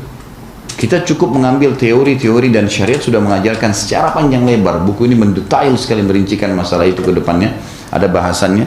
Maka kita tidak perlu, hati-hati teman-teman sekalian. Ini berbahaya sekali. Sampai ada orang pernah mengeluh sama saya, seorang ibu mengatakan, Ustadz, sampai suami saya parah sekali, dia tidak bisa biologis sama saya kecuali sambil buka laptop nonton film itu. Sampai sudah parah karena sudah bertahun-tahun nih, sudah berkarat. Dia tidak bangkit syahwatnya tanpa harus itu waswas syaitan. Nggak bisa, ini harus diruqyah ini. Kalau dibacain ayat-ayat bisa gangguan syaitan yang ada dalam tubuhnya. Buku ini mengemukakan pengembaraan penuh berkah yang ditempuh pemuda muslim dalam mencari istri ideal yang akan menyertainya sepanjang hidup dengan dalam ketaatan kepada Allah Subhanahu wa taala. Buku ini mengemukakan juga fase-fase perjalanan itu, di mana dari penjelasan tentang kriteria dan dasar-dasar ditetapkan Islam untuk memilih istri soleha. Lalu apakah kriteria-kriteria dari kitabullah dan sunnah Rasulnya Muhammad SAW yang harus dimiliki suami? Buku ini juga mengemukakan tentang sebagian hal yang terjadi dan dihadapi peminang, berupa permasalahan yang berkaitan dengan peminangan dan hukum-hukumnya, mahar, kafaah atau keselarasan, dan permasalahan lain seperti melihat wanita yang dipinang yang disyariatkan dan hukum-hukumnya, yang dihalalkan bagi peminang terhadap wanita yang ia pinang, yang dihalalkan bagi peminang setelah akad nikah. Apakah peminang wajib memberi nafkah kepada wanita yang ia pinang sedangkan ia masih berada di rumah ayahnya, si perempuan masih di rumah ayahnya? Halalnya emas yang dipakai oleh wanita. Hukum-hukum pernikahan seperti tempat akad, wali, rukun dan syarat akad, doa untuk kedua mempelai, walima atau pesta pernikahan dan seterusnya. Kemudian hukum khulu, hukum nikah al-urf. Urf ini tradisi, ya. Kalau ada orang karena nikah hanya karena tradisi. Nah, jadi kita harus tahu setiap muslim dan muslimah harus menjadikan Islam sebagai tradisinya, jangan tradisi diislamkan. Garis bawah itu. Karena ada suku-suku di Indonesia ini yang memang malah dibalik, tradisinya yang diislamkan. Mereka muslim tapi bukan cara Islam, ya. Kemudian pesan-pesan untuk mewujudkan rumah tangga yang bahagia, ada hak istri, ada hak suami, etika-etika untuk suami istri. Kemudian buku ini juga memaparkan hukum jima atau seksual dan berbagai persoalannya, antara lain hukum seks dan cara memulai malam pengantin, diharamkan menyusui istri dari dubur atau anus dan pada saat haid, solusi dari ejakulasi dini, ya, makanan dan obat-obatan yang dapat menambah kekuatan seksnya, manfaat dan kerugian seks kalau terlalu berlebihan atau kurang sekali, hukum azal, tadi mengeluarkan sperma di luar kemaluan istri, mengobati rabt atau ketidakmampuan melakukan seksual pada malam pengantin. Dan saya memohon kepada Allah, kata beliau, agar usaha ini benar dan ikhlas karena wajahnya Allah yang mulia. Dan jika yang saya tulis ini benar, maka itu berasal dari Allah semata, dan jika di sana terdapat kesalahan, maka itu berasal dari saya dan syaitan. Allah dan Rasulnya terbebas darinya, ya. Jadi ini kurang lebih mukaddimah. Kita sudah punya gambaran apa yang diinginkan oleh penulis dalam masalah ini. Baik, kita akan masuk teman-teman sekalian, dan saya punya metode dalam bahasan buku ini, ya. Saya akan selalu tidak buru-buru dalam menyelesaikan sebuah kajian kitab. Kita akan bahas per subbabnya, gitu kan. Apa saja yang dibutuhkan dibahas, maka kita akan bahas itu. Ada pertanyaan di sini di awal kitab, ya. Mengapa kita perlu menikah? Gitu. Beliau mengatakan, Allah Subhanahu wa taala berfirman dalam surah An-Nur ayat 32. A'udzubillahi minasyaitonirrajim, wa ankihul ayama minkum was-salihin min ibadikum wa imaikum in yakunu fuqara'a yughnihimullahu min fadli wallahu wasi'un alim. Dan kawinkanlah orang-orang yang sendirian di antara kalian. Jadi dalam Islam disuruh para sahabat tuh, seperti misalnya Umar bin Khattab pada saat menemui Hafsah, anaknya, suaminya cerai, gitu kan. Tidak menunggu berapa hari selesai masa iddah, Maka Umar bin Khattab keliling nyari siapa sahabat yang siap menjadi suaminya Hafsah. Sampai dalam Islam tidak aib menawarkan anak kita kepada orang yang kita anggap baik. Umar bin Khattab datang kepada Utsman bin Affan, tawarkan, Utsman, Hafsah layak jadi istri, nikahilah. Utsman mengatakan saya tidak punya hajat. Datang kepada Abu Bakar, wahai Abu Bakar, nikahilah. Abu Bakar pun terdiam pada saat itu, tidak memberikan jawaban sampai 3 hari. Kemudian setelah 3 hari datang lamaran Nabi Muhammad SAW. Kemudian kata Abu Bakar kepada Umar, wahai Umar, apa kau tahu kenapa saya tidak melamar Hafsah? Tadinya saya mau menikah, karena itu kau sahabat saya. Pasti saya nikahilah anak kamu kalau kamu tawarkan. Tapi saya mendengar Nabi SAW menyebut-nyebut nama Hafsah. Maka saya tidak ingin melangkahi beliau. Maka akhirnya menjadilah istri Nabi SAW. Jadi tidak aib menawarkan ya anak kita kepada orang lain, saudari kita, saudara kita. Boleh kita tawarkan kepada orang-orang saleh. Kita tahu orang ini baik, kita tawarkan. Ini saya punya adik, kamu mau nikah nggak sama adik saya? Ini saya punya anak. Ya, mungkin maaf kalau ada ibu-ibu yang anaknya dilihat ibu itu masih mampu, ini ibu saya butuh seorang suami, apakah kamu mau menikah, dan seterusnya, gitu kan? Juga termasuk tidak aib menawarkan diri sendiri dalam Islam. Iya, karena pernah ada wanita sahabiat datang menawarkan dirinya kepada Nabi SAW. Tapi ini kalau dilihat orang itu soleh dan layak ya, maka mau dia datang di masjid setelah sholat langsung duduk di sebelah Nabi SAW mengatakan, ya Rasulullah, saya hibahkan diri saya. Artinya Anda mau nikahi saya silakan, gitu. Maka Nabi SAW dalam hadis dikatakan memperhatikan wanita tersebut dan merasa tidak punya hajat. Maka beliau pun akhirnya wanita ini menyerahkan, ya Rasulullah, kalau Anda tidak mau silakan, siapapun yang Anda tunjuk saya ridho. Maka Nabi SAW berdiri mengatakan kepada para sahabat, siapa yang mau menikahi wanita ini? Berdirilah seorang sahabat mengatakan, saya Rasulullah. Kata Nabi SAW, apa yang kau bisa jadikan sebagai mahar? Coba pulang ke rumahmu cari sesuatu. Orang ini ternyata miskin sekali laki-laki ini, nggak punya apa-apa. Dia pulang ke rumahnya, dia balik lagi, ya Rasulullah, di rumah saya nggak ada apa-apa kecuali yang saya pakai sehari-hari. Panci yang dipakai masak lah, sendok lah, nggak ada sesuatu. Saya tidak punya apa-apa. Kata Nabi, coba balik lagi cari walaupun cincin dari perak, gitu kan? Dia pulang nggak ada, dia balik, ya Rasulullah, tidak ada. Cincin dari besi, maaf, besi nggak ada. Kata Nabi SAW, kau punya hafalan Al-Quran? Dia bilang ada ya Rasulullah, beberapa surah. Baik, jadikan sebagai maharmu.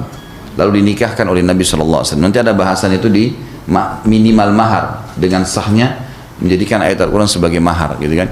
Tapi saksi bahasan kita, wanita ini datang menghibahkan dirinya, tapi dengan adab-adab syar'i ya.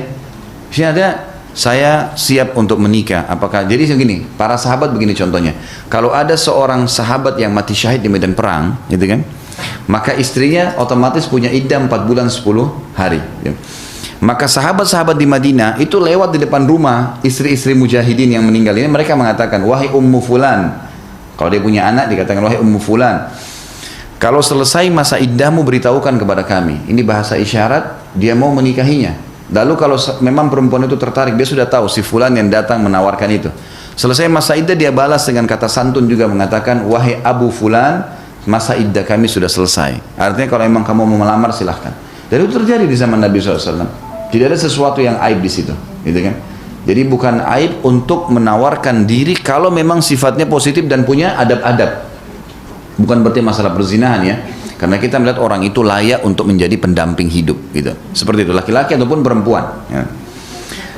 Dan kawinkanlah orang-orang yang sendirian di antara kalian. Kalau ada yang sendirian, nikahkan, gitu kan. Buat mereka punya pasangan, gitu. Dan orang-orang yang layak untuk kawin dari hamba-hamba sahaya kalian yang laki-laki dan hamba-hamba sahaya kalian dari perempuan. Jadi hamba sahaya ini Bapak Ibu sekalian didapatkan dari peperangan atau pasar hamba sahaya. Jadi begini hukum syar'inya. Kalau terjadi peperangan antara pasukan muslimin melawan pasukan kafir, maka kalau pasukan muslim menang, semua yang di pasukan kafir itu jadi hamba sahaya, semuanya, laki-laki atau perempuannya, gitu kan? Lalu dibagikanlah kepada para mujahidin. Nah, hamba sahaya dalam Islam itu diatur. Semua peperangan, semua agama, gitu kan? Semua suku itu kalau menang perang, mereka akan menjadikan hamba sahaya yang kalah. Tapi Islam mengaturnya. Hamba saya dalam Islam ini ada hukum sendiri. Ya, ada bab namanya bab raqabah, memang pembebasan budak. Jadi budak dalam Islam ini dibagi kepada para mujahidin dan dianjurkan dalam Islam untuk bebasin. Selalu kita temukan ayat ada fatahrirur raqabah, bebasin budak, bebasin budak. Seperti misal orang berhubungan biologis suami istri di siang hari Ramadan Apa dendahnya, kafarahnya? Mereka harus bebasin budak. Kalau nggak bisa, nggak ada, baru mereka puasa 2 bulan berturut-turut. Kalau mereka tidak bisa, baru memberikan makan 60 orang miskin, gitu kan? Kalau ada orang sumpah bohong atau salah, demi Allah begini, tapi tidak benar, dengan denda, kena kafarah, bebasin budak. Puasa 3 hari berturut-turut atau memberikan makan 10 orang miskin. Jadi kita temukan di sini pembebasan budak bagian daripada pembersihan dari kesalahan kita, gitu kan? Juga dianjurkan dalam Islam budak itu dimuamalahkan, diperlakukan sama dengan yang lainnya. Nabi SAW menyuruh seluruh sahabat untuk memberikan makan, memberikan pakaian budak-budaknya sama dengan apa yang dimakan oleh keluarganya dan dipakai oleh keluarganya. Sampai Abdurrahman ibn Auf radhiyallahu anhu itu memiliki banyak sekali budak. Setiap hari belum membebasin puluhan budak. Beli budak lalu bebasin, selalu bebasin, gitu kan. Dan beliau kalau lagi jalan sama budak-budak yang banyak, ya, ada ratusan banyak sekali budak-budaknya itu, tidak bisa dibedain mana Abdurrahman mana budaknya, pakaiannya sama, gitu kan. Jadi memang dalam Islam ada seperti itu, ya, ada seperti itu. Nah, kemudian juga boleh ada hukum namanya pembebasan budak ini maula, ya. Seperti misal gini, saya punya seorang budak, laki-laki atau perempuan, lalu saya bebasin, saya katakan saya bebasin kamu karena Allah. Maka ada namanya hukum maula. Maula ini seperti misalnya kalau Bapak Ibu pernah baca, ada Abdullah bin Umar sahabat Nabi punya seorang budak laki-laki namanya Nafi'. Nafi' ini dibebasin oleh Ibnu Umar, kamu bebas karena Allah. Maka dikatakan dalam riwayat hadis, karena Nafi' ini belajar terus dengan Ibnu Umar menjadi ulama hadis, maka dikatakan Nafi' maulanya Ibnu Umar. Maula maksudnya adalah dia dibebasin oleh tuannya. Dan kalau si budak ini bebas, kemudian dia bekerja jadi kaya raya, kemudian dia mati, si tuannya yang bebasin punya hak waris. Ada hukum sendiri namanya hukum maula. Ada hukum yang lain namanya hukum mukatabah. Mukatabah itu si budak ini bisa mengatakan pada tuannya, Tuan saya mau bebas. Apa syaratnya? Apa yang Anda mau? Kata tuannya, saya mau kamu bayar saya 1 juta rupiah. Kamu bebas setelah itu. Kata budaknya, baiklah, saya bayar cicil ya. Saya bayar sebulan 100 ribu. Bisa nggak? 10 bulan saya bebas. Kata tuannya, baiklah, kamu bebas, nggak masalah. Dibayarlah 100 ribu. Ini namanya mukatabah. Dan ini Allah SWT memerintahkan, bahkan menganjurkan untuk memudahkan agar budak itu bebas, gitu kan. Tapi tidak boleh mukul budak sembarangan, gitu kan? Tidak boleh menindas mereka, harus memberikan haknya, gitu kan. Bahkan dianjurkan untuk dibebasin. Nah, ada budak laki-laki, ada budak perempuan. Nah, budak-budak perempuan dan laki-laki ini boleh juga diajak menikah. Syaratnya adalah tuannya bebasin dulu, gitu kan.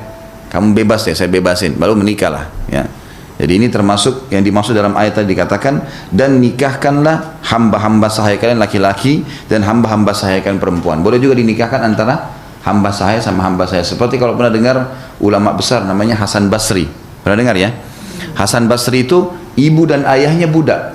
Budaknya sahabat, gitu kan. Yang satu budaknya Abu Bakar, yang satu budaknya Zaid bin Thabit. Zaid bin Thabit. Maka ibu dan ayahnya ini dinikahkan oleh kedua sahabat tadi. Sehingga lahirlah Hasan Basri yang akhirnya ya ibunya Hasan Basri ini kalau tidak salah pernah menjadi budaknya Ummu Salamah, istri Nabi SAW. Lalu kalau ibunya lagi pergi ke pasar disuruh beli sesuatu oleh Ummu Salamah, kalau Hasan Basri nangis sambil didiamkan disusui, bukan disusui sebenarnya, jadi diberikan payudaranya supaya dia tenang. Maka diberikan julukan Hasan Basri anak susu Nabi SAW, walaupun Ummu Salamah itu sudah tua, nggak bisa lagi punya anak. Tapi seperti itulah yang dimaksud dengan hamba sahaya. Jika mereka miskin, dan ini adalah janji dari Allah, kalau orang miskin kemudian dia menikah, janji Allah akan kayahkan, asal niatnya karena ibadah. Jika mereka miskin, Allah akan memampukan mereka, memberikan mereka kekayaan dengan karunia-Nya, dan Allah maha luas pemberiannya dan maha mengetahui. Surah An-Nur ayat 32. Kemudian surah Al-A'raf 189. Jadi alasan kita menikah tadi sudah jelas ya. Kita diperintah agama, disuruh menikah. Dan penyebab kita bisa mendapatkan hasil, pendapatan. Anak-anak subhanallah kalau sudah mulai, mungkin ada di antara kita punya anak kekanak-kanakan misalnya, umurnya 17 tahun, 20 tahun, kekanak-kanakan, coba nikahkan. Tiba-tiba berubah, kalau laki-laki tiba-tiba kayak punya tanggung jawab, gitu kan. Banyak begitu terjadi, sudah dinikahkan punya tanggung jawab, merasa suami, kontrakin rumah, sewain kos-kosan, silakan pergi sana tinggal hidup, suruh keluar, tanggung jawab, gitu kan. Begitu juga dengan perempuan tuh, tiba-tiba berubah dari kanak-kanak terdidik, terbina, mulai melayani suaminya, mulai gini. Jadi ada pembentukan karakter tuh juga dalam rumah tangga itu. Allah mengatakan dalam surah Al-A'raf 189, A'udzubillahi minasyaitonirrajim, huwallazi khalaqakum min nafsin wahidatin wa ja'ala minha zawjaha liyaskuna ilaiha. Dialah yang telah menciptakan kamu dari diri yang satu dan dia menciptakan istrinya agar dia merasakan senang kepadanya. Ya. Hai sekalian manusia, bertakwalah kepada Rabbmu yang telah menciptakan kamu dari seorang diri dan daripadanya Allah menciptakan istri dan dari keduanya Allah mengembangbiakkan laki-laki dan perempuan yang banyak, dan bertakwalah kepada Allah ya, yang dengan menggunakan namanya kalian saling meminta satu sama yang lain, dan peliharalah hubungan silaturahim, sungguhnya Allah senantiasa menjaga dan mengawasi kalian. Ini surah An-Nisa ayat 1, ini terjemahannya. Bunyi ayatnya, a'udzubillahi minasyaitonirrajim, ya ayuhan nasu inna khalaqnakum min ya ayuhan nas ittaqu rabbakum alladhi khalaqakum min nafsin wahidah wa khalaqa minha zawjaha wa batha minhuma rijalan katsiran wa nisaa wattaqullaha alladhi tasaaluna bihi wal arham innallaha kana 'alaikum raqiba. Kemudian juga surah Ar-Rum ayat 21, Allah Subhanahu wa taala menjelaskan, jadi tujuan pernikahan yang kedua di sini, mengapa harus menikah, adalah pengembangbiakan. Kalau yang pegang buku bisa dikasih situ ya. Jadi surah An-Nur tadi itu karena ibadah ya, tujuannya untuk melakukan perintah Allah. Kemudian juga yang kedua untuk menjadi kaya, punya pendapatan ya. Karena si suami akan otomatis bekerja, si istri akan memberikan ketenangan pada suaminya dengan siapnya makanan, rapihnya rumah, didikan anak dan seterusnya. Kemudian yang ketiga, jadi yang pertama ibadah, yang kedua adalah untuk mendapatkan menjadi sumber income karena menikah. Kemudian yang ketiga adalah untuk mendapatkan ketentraman, surah Al-A'raf 189. Kemudian yang keempat untuk mempunyai keturunan, berkembang biak, surah An-Nisa ayat 1. Allah SWT jelaskan masalah itu.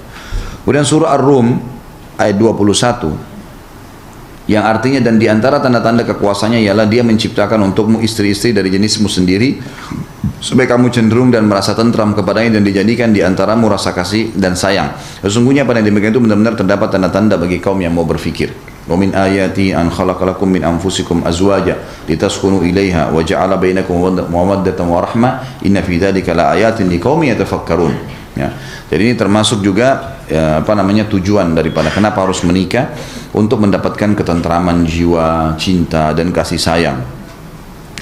Kemudian surah An-Nahl ayat 72. A'udzubillahi minasyaitonirrajim. Wallahu ja'ala lakum min anfusikum azwajan wa ja'ala lakum min azwajikum banina wa hafadha wa razaqakum minat thayyibat. Al-ayat. Ini dalil lain bahwasanya tujuan pernikahan untuk memiliki keturunan. Jadi kalau maaf ibu-ibu atau akhwat kita di sana, kalau ada orang yang mau melamar dan dia berikan syarat, saya mau nikah tapi saya nggak mau punya anak, dari awal tolak pernikahannya, tolak lamarannya, gitu kan? Karena nggak bisa. Tujuan pernikahan memang tujuan untuk punya anak. Bagaimana orang hubungan biologis nggak hamil? Ya, sedangkan orang pakai KB saja bisa saja hamil, gitu kan? Sulit, nggak mungkin itu. Itu tujuan. Makanya Allah katakan dalam surah An-Nahl ayat 72, Allah menjadikan bagi kalian istri-istri dari jenis kalian sendiri, dan menjadikan bagi kalian dari istri kalian itu anak-anak dan cucu-cucu, dan memberikan kalian rezeki yang baik-baik. Artinya setelah kalian jalankan itu, Allah akan jaminkan adanya rezeki.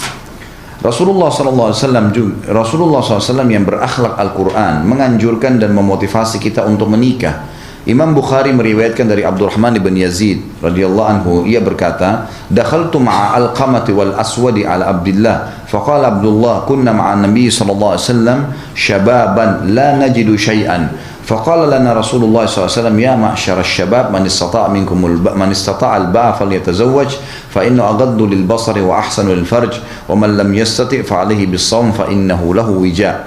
Aku bersama Alqamah dan Al-Aswad mendatangi Abdullah, maksudnya Abdullah bin Umar radhiyallahu anhuma. Maka Abdullah mengatakan, dulu kami waktu hidup bersama Nabi SAW sebagai pemuda-pemuda yang tidak memiliki apa-apa, kami belum punya kerjaan, tidak punya pendapatan. Lalu Nabi SAW justru bersabda kepada kami, wahai sekalian para pemuda, barang siapa yang mampu menikah maka menikahlah, karena menikah lebih dapat memelihara pandangan dan menjaga kemaluan. Barang siapa yang tidak mampu maka hendaklah dia berpuasa, karena puasa dapat mengekang keinginannya. Hadis ini riwayat Bukhari. Sabda Nabi SAW, al-ba'ah dengan hamzah dan ta'nits, ya, mamdud, ini maksudnya dalam istilah grammar bahasa Arab ya. Mengenai kata ini ada bacaan lainnya tanpa hamzah dan mad. Terkadang dengan hamzah dan dipanjangkan dengan tanpa ha. Diucapkan juga al-baha. Bisa juga makna al-bahas. Seperti pertama, tapi dengan huruf ha sebagai pengganti huruf hamzah. Konon dengan mad artinya mampu untuk membiayai pernikahan. Sedangkan dengan memendekkan mempunyai makna persetubuhan. Jadi dua-dua punya makna yang sama. Orang mampu membiayai pernikahan, dia mau melamar wanita, ada sesuatu yang dia bisa kasih. Kalau kita mungkin perangkat sholat lah, apalah. Atau memang dia mampu melakukan biologis, dia siap si laki-laki untuk melakukan biologis, atau si perempuan nanti hamil dari suaminya. Al-Khattabi rahimahullah mengatakan yang dimaksud dengan ba'a ialah nikah. Asal maknanya berarti tempat yang ditempatinya. Al-Maziri mengatakan akad pada wanita diambil dari kata-kata ba'a, karena perihal orang yang menikahi wanita adalah menempatkannya di rumah. An-Nawawi rahimahullah berkata, para ulama berselisih tentang apa yang dimaksud dengan ba'a di sini dalam dua pendapat yang merujuk pada satu makna. Yang paling sahih bahwa yang dimaksud dengan ba'a menurut makna bahasanya adalah bersetubuh. Jadi makna hadis ini, barang siapa di antara kalian yang mampu bersetubuh karena mampu membiayainya, yakni biaya pernikahan, maka menikahlah.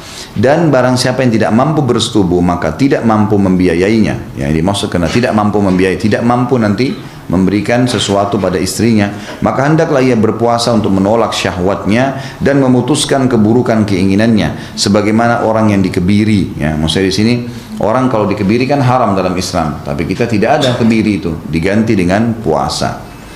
Berdasarkan pendapat ini, maka perintah ini berlaku untuk para pemuda yang notabene menginginkan wanita dan mereka tidak bisa lepas dari hal itu pada umumnya. Pendapat kedua, yang dimaksud dengan al-ba'a di sini adalah biaya nikah. Istilah ini merujuk pada kelazimannya. Maknanya, barang siapa di antara kalian yang mampu membiayai nikah, maka menikahlah. Barang siapa yang tidak mampu, maka berpuasalah untuk menolak syahwatnya. Alasan yang mendorong kalangan mengemukakan pendapat seperti ini ialah sabda beliau sallallahu alaihi wasallam, "Man lam yastati' fa alaihi bis-shaum." Barang siapa yang tidak mampu, maka hendaklah ia berpuasa. Menurut mereka, orang yang tidak mampu bersetubuh tidak pernah berpuasa untuk menolak syahwat. Maka dalam hal ini wajib mentakwilkan ba'a dalam pengertian al-ma'un atau biaya.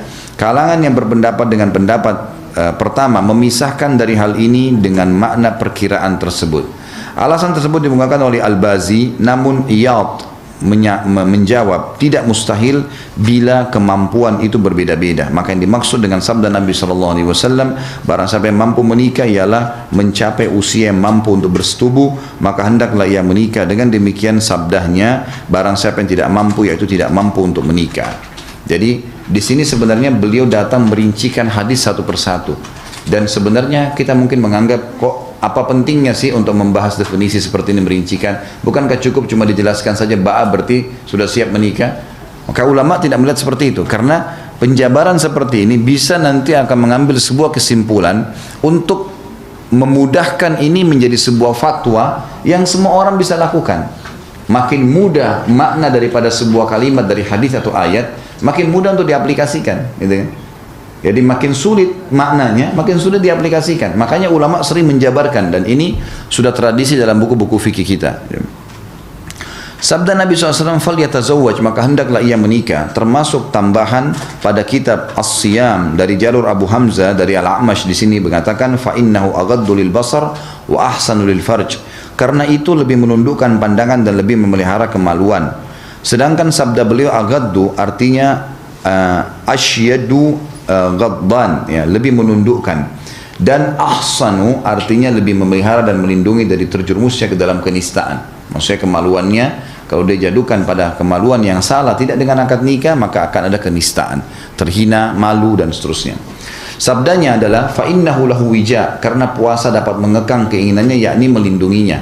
Dan sabda beliau SAW, karena puasa itu dapat mengekang keinginannya, Al-Qarafi beristimbat. Istimbat ini mengeluarkan sebuah hukum bahwa tasyrik ini meniatkan untuk tujuan yang lain dalam ibadah itu tidak tercela, berbeda dengan riya, sebab ia diperintahkan berpuasa yang notabene-nya adalah qurbah, ibadah, dan puasa dengan tujuan seperti ini dibenarkan lagi berpahala. Kendati dengan demikian Rasulullah SAW mengarahkan ke sana untuk meraih sikap menundukkan pandangan dan menahan kemaluan dari terjerumusnya ke dalam perbuatan haram. Jadi sampai di sini kita ambil kesimpulan daripada hadis yang sebelumnya bahwasanya siapa yang sudah mampu mau jadi suami, kan, sudah siap, tidak ada faktor umur di sini ya, berapapun umur dia, dan si perempuan siap untuk menampung sperma laki-laki sehingga hamil mengandung anak, maka dia menikah.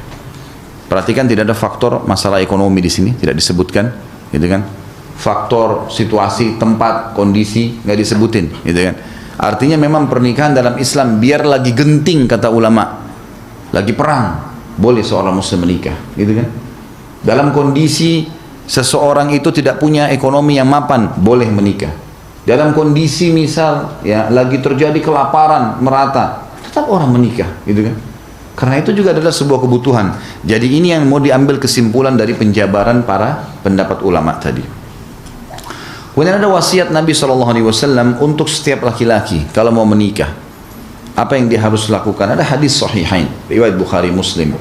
Kata Nabi SAW, tunkahul mar'atu li arba'ah. Wanita umumnya dinikahi karena 4 hal. Umumnya laki-laki menikahi wanita karena ini. 5 liha, karena kekayaannya. Lihat wanita itu karena kaya, banyak orang menikahinya. Wali hasabiha, karena jalur keturunannya, gitu kan? Dianggap baik orang tuanya, gitu kan? Atau mungkin orang di Indonesia biasa bilang darah biru dan apalah, gitu kan? Kemudian wali jamaliha, karena kecantikannya. Wali diniha, dan karena agamanya. Lalu kata Nabi SAW titip pesan kepada setiap laki-laki, fadfar bidzatid din taribat yadak. Pilih yang beragama, hidupmu akan tentram. Jadi ini dia maksudkan, jadi pada saat bekerja pun kalau laki-laki akan jihad, cari nafkah, sholat berjamaah di masjid, aman, nggak akan ada perselingkuhan karena istrinya solehah, karena agama yang didahulukan. Tentu ada sebuah hadis Bukhari saya tambahkan di sini yang kata Nabi SAW, wala amatun saudaun kharma, wanita budak kulit hitam dan kharma. Kharma itu nggak ada pemisah hidungnya nih. Ini bapak di sini teman-teman, jeleknya luar biasa. Ini nggak ada, ini pemisah tengahnya nggak ada nih. Jadi lubang hidungnya satu gitu. Budak berkulit hitam dan kharma, tapi beragama, zatuddin khair, itu jauh lebih baik dipilih sebagai istri. Gitu kan. Anas meriwayatkan radhiyallahu anhu, anna nafara min ashabin Nabi sallallahu alaihi wasallam sa'alu azwajan Nabi sallallahu alaihi wasallam an amali fis sir. فقال بعضهم لا تزوج النساء وقال بعضهم لا آكل اللحم وقال بعضهم لا أنام على فراش فحمد الله وأثنى عليه فقال ما بال أقوام قالوا كذا وكذا ولكني أصلي وأنام وأصوم وأفطر وأتزوج النساء ومن رغب عن سنتي فليس مني. Tentu tadi hadis sebelumnya kita belum membahas tentang bagaimana seorang laki-laki memilih ya, tapi di sini diangkat oleh penulis untuk menjelaskan tentang adanya perintah menikah. Pernah ada 3 orang sahabat, disebutkan dalam riwayat ini, beberapa dari sahabat Nabi bertanya kepada istri-istri Nabi tentang amal beliau yang tidak mereka ketahui. Jadi ada 3 orang sahabat dulu mendatangi, mereka saling ngobrol nih habis sholat, amal apa lagi yang kita belum kerjain nih, karena yang wajib sama sunnah sudah diamalin semua, gitu kan. Mereka sudah kerjain semuanya, sudah satu paket dikerjain semua. Mereka masih merasa kurang, apa nih yang harus kita lakukan, mau lebih dari normalnya orang. Maka mereka 3 orang sepakat mendatangi rumah Nabi SAW, lalu berkata kepada istri-istri Nabi, apa yang Nabi SAW lakukan di rumahnya, mungkin itu yang belum kita kerjakan.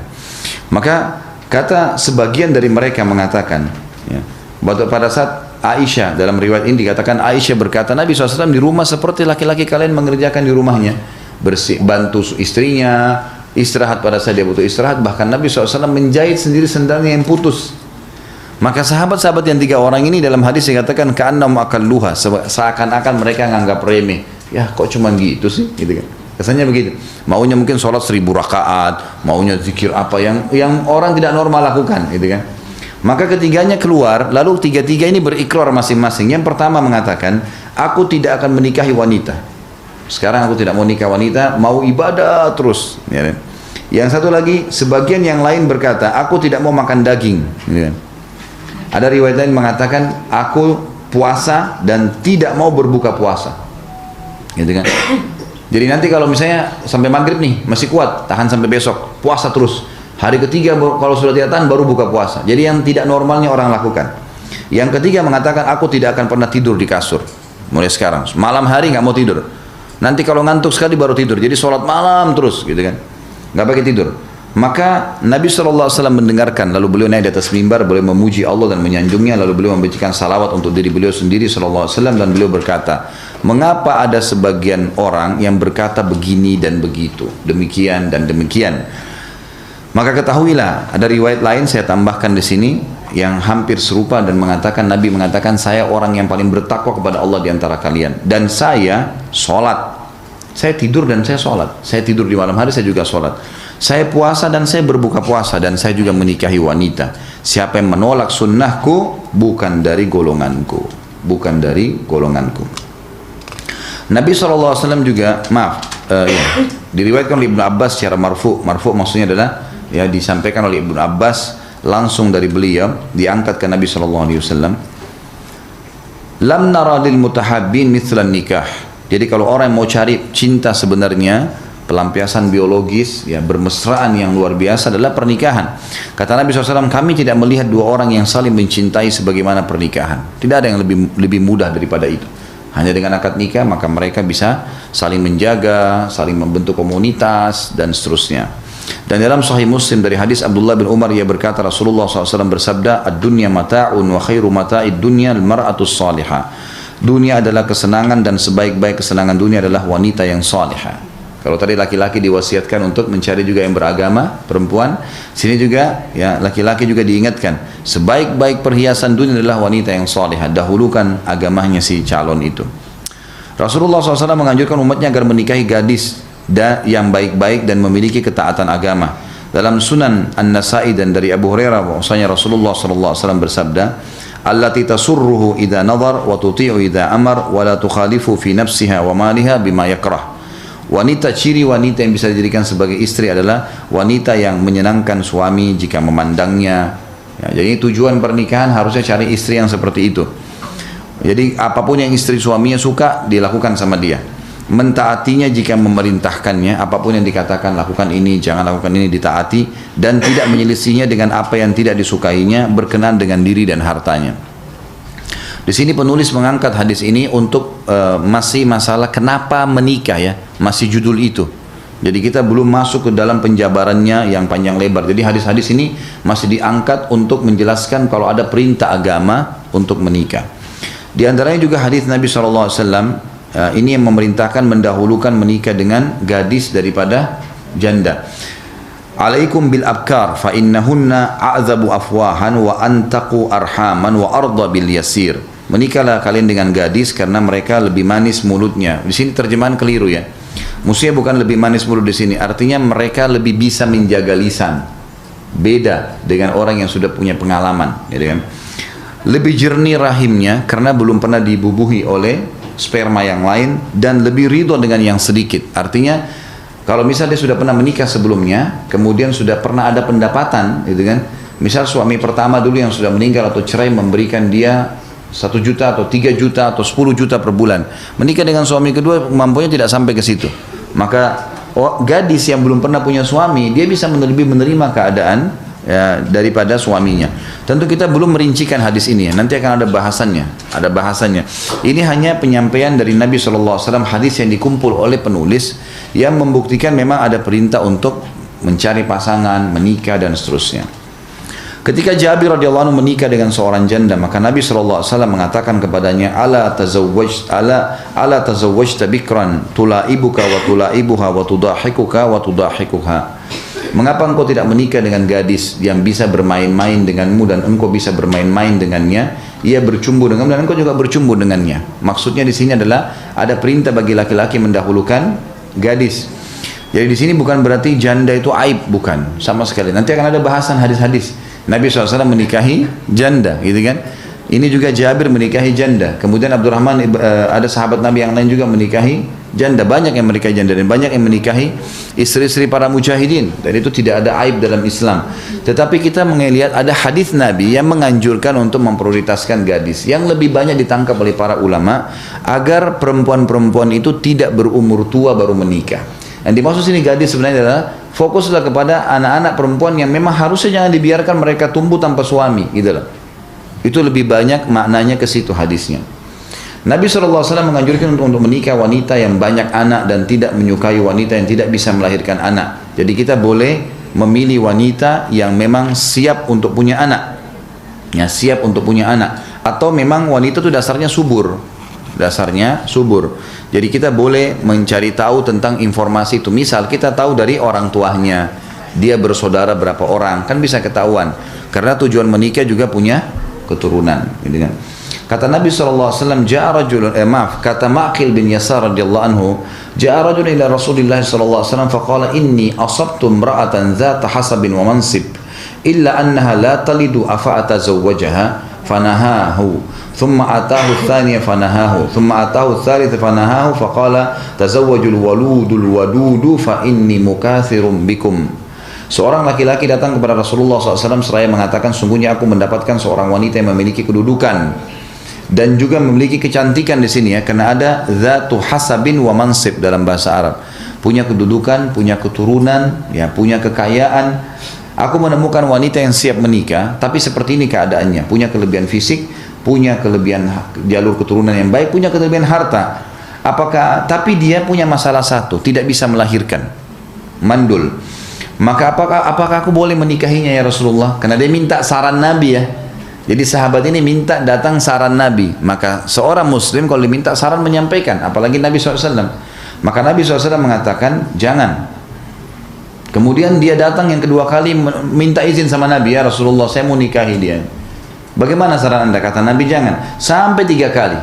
Setelah 3 kali pun barulah Nabi SAW mengatakan menikahlah dengan wanita yang subur, yang bisa melahirkan banyak anak, karena saya bangga dengan jumlah umatku pada hari kiamat.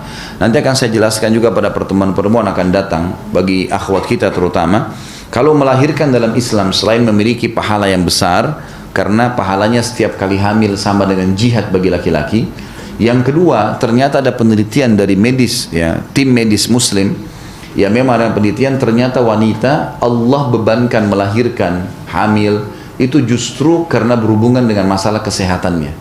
Makin sering melahirkan justru makin sehat bagi wanita. Ya, itu ada bahasan sendiri. Tapi kalau misalnya ada ibu-ibu pernah lihat nenek-nenek kita dulu misalnya, ya. Ada misalnya mertua kakak saya di Surabaya. Tenang, jangan tanggapi dulu sebentar. Ini bahasan masih panjang ini. Saya kasih gambaran umumnya dulu. Ada mertua kakak saya di Surabaya, umurnya itu meninggal umur 90 tahun sekian. Itu ajal memang, ya. Tetapi dia punya anak, dia sendiri, ya, punya anak 16. Jangan astagfirullah, Masya Allah. Jadi dia punya anak 16 orang anak. Sebentar, sabar. Dia punya 16 orang anak. Dan subhanallah ceritanya dia yang dinukil dari keluarga. Karena ini mertua kakak saya dan masih ada hubungan kerabat. Ibu ini setiap kali hamil gak pernah ngeluh, dia selalu senyum, dia anaknya, ke-16 anaknya semuanya hidup, semuanya bakti sama dia. Sampai waktu dia meninggal 90 tahun, anaknya paling bungsu itu umurnya sekitar 40 tahun, 40. Itu semuanya tiap hari silih berganti ke rumahnya, hormatin dia, penuhi kebutuhannya, rawat, rumah sakit, luar biasa.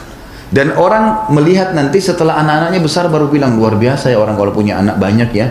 Lihat nih pada saat, dan dia karena hamil dia bisa menerima hukum Allah, Allah berikan kemudahan tuh, diberkahi, subhanallah. Sampai dia meninggal, ini karena saya tahu mertua kakak saya, ya, itu matanya masih terang, fisiknya masih kuat, sampai umur 60 tahun masih haid, masih subur, ibu ini, gitu. Dan itu subhanallah dibandingkan dengan yang seangkatan dengan dia, teman-temannya yang punya anak 1, punya anak 2, yang lebih cepat rabun matanya, lebih cepat ini. Jadi Allah tidak mungkin membuat perempuan itu hamil dan dibebankan untuk melanjutkan generasi manusia, kecuali Sang Pencipta sudah titipkan sesuatu. Puncak kesehatan wanita di rahimnya, sebenarnya haid tiap bulan itu, darah yang keluar, yang biasa kita katakan darah kotor, itu sebenarnya untuk meremajakan rahim seorang wanita. Itu penelitiannya begitu. Dan memang dia harus, kalau tidak itu akan berbahaya, bisa menjadi penyebab penyakit. Kalau dia tidak keluar haid maka bisa menjadi punya penyakit. Lebih sehat kalau itu keluar, gitu kan. Puncaknya adalah keluar darah nifas pada saat melahirkan. Itu puncak peremajaan. Malah akan lebih memperbaharui kulitnya, tubuhnya. Jadi bukan seperti yang dibayangkan atau digambarkan kalau akan putus urat-urat, akan lebih lemah. Itu semua jauh dari pandangan agama kita. Baik, saya akan tutup teman-teman sekalian dengan hadis yang terakhir. Nanti kita akan lanjutkan pertemuan akan datang. Dan untuk kali ini tidak ada pertanyaan, gitu kan? Karena masih pembukaan, kita ketemu di pertemuan akan datang. Biar penasaran jadi datang lagi, kan? Jadi masih belum, masih awal-awal, nanti akan kita bahas. Dan saya harus ngisi pengajian di Sudirman soalnya. Baik, nanti kita akan lanjutkan dengan menikah merupakan sunnah para rasul. Hadis yang diangkat beliau dalam mengapa harus menikah adalah di bab ini terakhir, hadis Nabi SAW yang sahih riwayat Ibnu Majah, takhayyalu linutafikum wankihul akfa'a wa amkihul ilaihim. Pilihlah wanita ya untuk meletakkan sperma kalian. Di sini juga sama perintah wanita, hati-hatilah menerima sperma laki-laki. Ya, jangan sembarangan. Nikahlah dengan sekufu, sepadan. Jadi kalau misal dia sarjana, saran saya mencari orang yang sekufu. Memang agama begitu. Sekufu ini bisa sebahasa, bisa sefamahaman. Sama-sama sarjana bagus, gitu kan? Jadi jangan seorang profesor nikah dengan orang yang tamatan SD, nggak nyambung, bahasanya nggak nyambung dan seterusnya. Atau ada orang kaya raya nikah dengan orang yang miskin sekali, ini nggak kufu namanya. Bisa, bukan tidak bisa dalam Islam, bisa tapi butuh ekstra energi, ekstra penyesuaian. Orang Indonesia lebih tepat nikah sama orang Indonesia, memang begitu. Yang sebahasa, yang sama makanannya. Nikah sama orang lain, negara lain, bisa bukan tidak bisa, tapi butuh ekstra pengorbanan, ekstra penyesuaian waktu, gitu kan? Emang beda. Sama-sama muslim bisa saja, tetapi harusnya difahami makna sekufu. Nanti akan lebih panjang lebar saya jelaskan insya Allah. Kemudian dikatakan, dan nikahkanlah anak gadis kalian dengan mereka, dengan orang-orang yang dianggap sekufu, sepadan, gitu ya. Ini juga masuk namanya senegara, sebahasa, sama jenjang ekonominya, sosialnya dan seterusnya. Di dalam patah syair dikatakan air berbau busuk berasal dari busuknya tanah, tadi diulangi oleh beliau, kebusukan kaum berasal dari kebusukan nikahnya. Maksudnya beliau ingin tutup mengapa harus menikah, ya, dan beliau jelaskan dari dalil bagaimana Islam menyuruh menikah dan memilih pasangan tadi secara global, dan beliau mengingatkan kembali sebagai penutup, hati-hati, salah memilih pasangan maka akan salah semuanya, akan busuk semua nih, gitu kan, akan busuk semua, salah. Saya tutup dengan perkataan saya teman-teman sekalian. Dan yang bagi belum memiliki buku, insya Allah kita akan ada buku ya. Ini buku memang saya yang cetak ulang. Makanya mungkin saya tidak tahu yang ditemukan atau tidak di toko buku. Saya bekerja sama dengan penerbitnya untuk cetak ulang, yang memang khusus dicetak ulang sekian ribu eksemplar pada saat itu dan ada di tempat saya. Kalau Anda bisa dapat di tempat lain silakan. Kalau enggak bisa main di tempat saya atau nanti saya bawa pada pertemuan akan datang. Ini bisa didapat di Jalan Condet Raya nomor 50. Ada toko saya, Ajwat namanya, bisa datang, bisa dibeli. Bisa dibaca, kalau memang penasaran bisa dibaca, nanti tanya pada saat saya datang lagi. Kalau memang enggak juga, maka bisa dibahas pada saat pertemuan akan datang. Saya akan berikan gambaran begini, khusus kenapa harus menikah dan jangan sampai salah memilih pasangan. Ada pernah bapak dan ibu, dua orang, laki-laki dan perempuan, bertanya kepada saya begini, mengatakan, Ustadz, saya sudah 10 tahun menikah. Yang ibu-ibu bilang, suami saya selalu selingkuh, selalu dusta, kasar, tidak memberikan nafkah, beragam macam keburukan numpuk nih pada laki-laki nih. Ada juga bapak-bapak pernah bilang, Ustaz, saya sudah 10 tahun nikah, istri saya nggak mau pakai jilbab, istri saya nggak mau sholat, istri saya nggak mau kunjungin orang tua saya. Banyak masalah yang dihadapi, tidak mau menjalankan kewajibannya di rumah. Maka pertanyaan saya bilang, Bapak Ibu sekalian, sebelum saya jawab pertanyaan Anda masing-masing, saya tanya kembali nih, waktu sebelum nikah dengan pasangan Anda masing-masing, sudah tahu nggak kalau orangnya begitu? Jawabannya sudah tahu. Loh gini, iya, karena biasanya subhanallah sebelum nikah, terutama kalau istikharah ya, Allah akan bongkar siapa orang itu. Tiba-tiba dia dusta misalnya. Tiba-tiba kita tahu dia berhubungan sama laki-laki perempuan lain atau laki-laki lain. Ada terbuka tuh, Allah buka. Tinggal kita melangkah atau enggak, karena Allah nggak mungkin turunin tangan dari langit. Allah cuma kasih sinyal, ini loh, jangan langkahin karena ada begini. Jadi kita tahu dia dusta, kita tahu dia begini. Ada perempuan tetap maksakan diri walaupun laki-laki itu pendusta. Ya, walaupun dia adalah seorang playboy, memang suka ganti-ganti pasangan, tapi yang penting ganteng. Nah, ini masalah, gitu kan? Akhirnya jangan kaget kalau nanti dia dusta, nanti dia selingkuh, karena memang itu sudah dari awal. Kalau mau tidak selingkuh, cari yang soleh memang, gitu kan? Sama halnya si bapak-bapak tadi. Saya tanya, bapak sebelum nikah sudah tahu istrinya nggak pakai jilbab? Sudah tahu. Kenapa nggak nikah dengan yang pakai jilbab? Dari awal banyak kan yang pakai jilbab, gitu kan? Kenapa nggak cari? Kenapa nggak cari yang memang sholat? Kenapa yang cari yang di majelis ilmu? Jadi salah memilih dari awal. Konsekuensi adalah kita harus mengetahui akan terjadi dalam rumah tangga kita. Mungkin itu saja materinya insya Allah hari ini, dan kita akan ketemu nanti di pertemuan akan datang. Ya, dan mudah-mudahan apa yang kita bahas ada manfaatnya, dan jangan terburu-buru karena satu paket rumah tangga tidak bisa dalam 1-2 jam pertemuan. Ini butuh untuk kehidupan 50-60 tahun ke depan bahasan satu persatu. Yang penting kita ngambil pembukaan apa yang sudah kita sampaikan tadi. Mungkin begitu kalau ada benar dari Allah, kalau salah dari saya mohon dimaafkan. Subhanakallahumma bihamdika asyhadu an la ilaha illa anta astaghfiruka wa atubu ilaik. Wassalamualaikum warahmatullahi wabarakatuh.